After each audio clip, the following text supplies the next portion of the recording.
Om Swastiastu. Selamat malam Ibu dosen dan teman-teman. Hari ini kami dari kelompok 10 akan mempresentasikan bisnis plan Tirta Nadi Kerajinan Koran Bekas.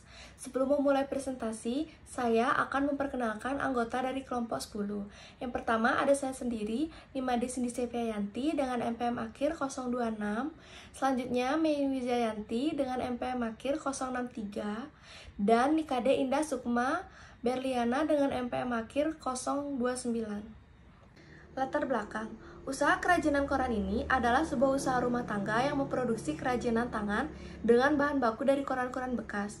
Iketut Tirta Yase adalah pengrajin yang memulai usaha rumah tangga tersebut. Berlokasi di Banjarbeng, Carangsari, kerajinan tangan yang dibuat misalnya seperti bokoran, tempat kuangen, keben, tempat tisu, dan sebagainya. Kisaran harga kerajinan tangan tersebut mulai dari 95.000 sampai dengan 200.000 tergantung dari jenis dan desain yang diinginkan. Untuk desain sendiri bisa langsung memilih desain sesuai dengan yang diinginkan. Visi, misi, dan tujuan. Visi, membangun sebuah usaha yang memiliki daya tarik tersendiri dan harganya merakyat bagi masyarakat. Misi yang pertama memantapkan kreativitas seni dan budaya masyarakat yang berorientasi pada pelestarian kearifan lokal. Kedua, meningkatkan daya saing daerah yang berbasis kreativitas dan inovasi.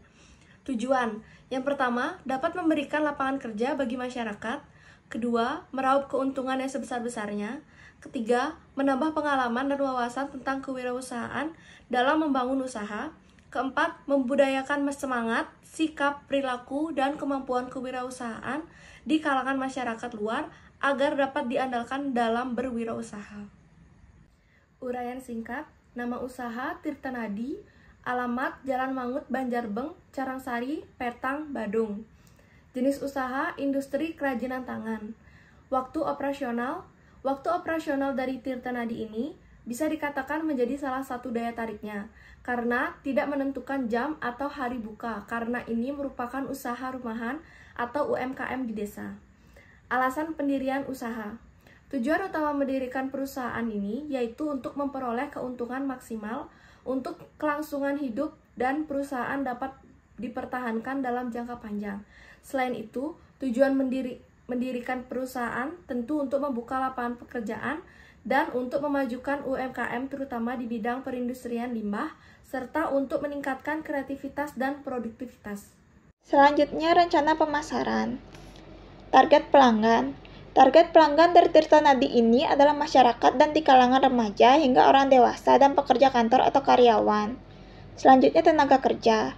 Tenaga kerja di dalam usaha Tirta Nadi ini memiliki tenaga kerja sebanyak 3 orang. Tetapi 3 orang ini juga masih anggota keluarga dari Bapak Iketut Tirta Yase.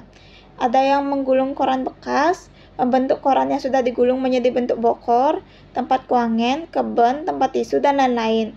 Dan finishing atau ngecat dan menambahkan ornamen atau seni ukiran Bali yang juga terbuat dari koran bekas. Selanjutnya promosi. Promosi sebagai sarana informasi kepada masyarakat atau konsumen tentang hasil produksi yang ada di usaha Tirta Nadi ini secara mouth to mouth atau mulut ke mulut, dan cara ini dirasakan cukup akurat. Usaha Tirta Nadi ini juga menggunakan internet untuk mempromosikan produk kepada masyarakat luas sehingga produknya lebih dikenal oleh konsumen. Selanjutnya, strategi pemasaran.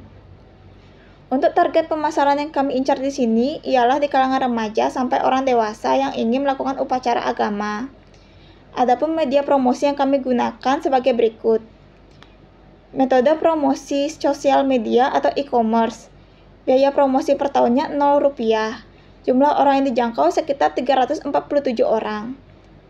Selanjutnya, metode promosi relasi dari teman. Biaya promosi per tahun Rp0.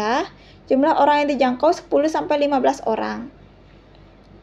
Selanjutnya, analisa operasional. Rencana produksi. Adapun rencana produksi yang dijalankan ialah sebagai berikut, yaitu kualitas.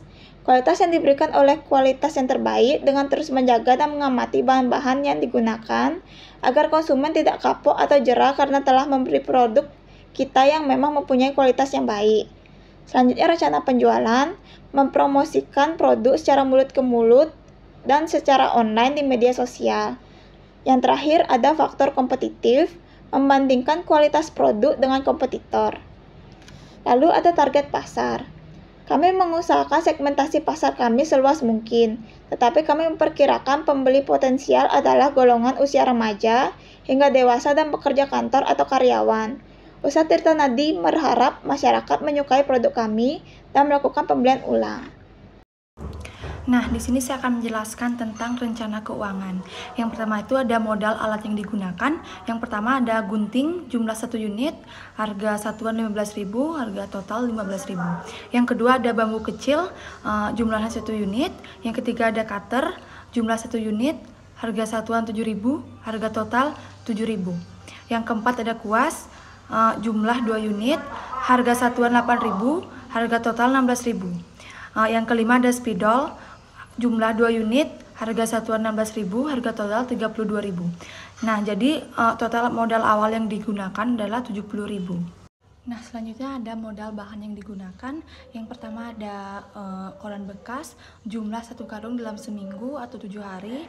Di sini kita biasanya mendapatkan sumbangan dari masyarakat yang bekerja di kantoran atau sumbangan dari pemerintah. Yang kedua itu ada lem box, jumlahnya 2 unit, harga satuan 10.000, harga total 20.000. Yang keempat ada cat akrilik, jumlahnya 1 lusin, harga satuan 46.000, harga total 46.000. Yang keempat ada pernis, jumlah 1 liter, harga satuan 57.000, harga total 57.000. Nah, jadi total modal awal yang digunakan sebesar 123.000. Nah, selanjutnya ada penentuan pokok harga. Yang pertama itu ada biaya bahan baku sebesar 123.000. Yang kedua ada biaya listrik sebesar 250.000. Jadi total biaya bahan baku dan biaya listrik yaitu sebesar 497.000. Jumlah item yang dihasilkan adalah 10 unit. Harga pokok per item adalah 50.000. Selanjutnya ada rencana pendapatan penjualan. Harga bokoran sebesar 175.000 dikali 2 sama dengan 350.000. Harga kotak tisu per item 125.000 dikali 6 sama dengan 750.000. Yang ketiga ada tempat kuangen atau tempat bunga. Harga per item 150.000 dikali 2 sama dengan 300. Jadi harga penjualan yang kami dapatkan sebesar 1.400.000. Selanjutnya ada pendapatan bersih, harga total penjualan sebesar 1.400.000 dikali 7 sama dengan 9.800.000. 9.800.000 dikurangi biaya bahan baku sebesar 123.000. 9.677.000 dibagi 7 sama dengan 1.382.000. 1.382.000 dikali 4 sama dengan 5.528.000. Jadi pendapatan bersih dalam per bulan adalah sebesar 5.528.000. Terima kasih.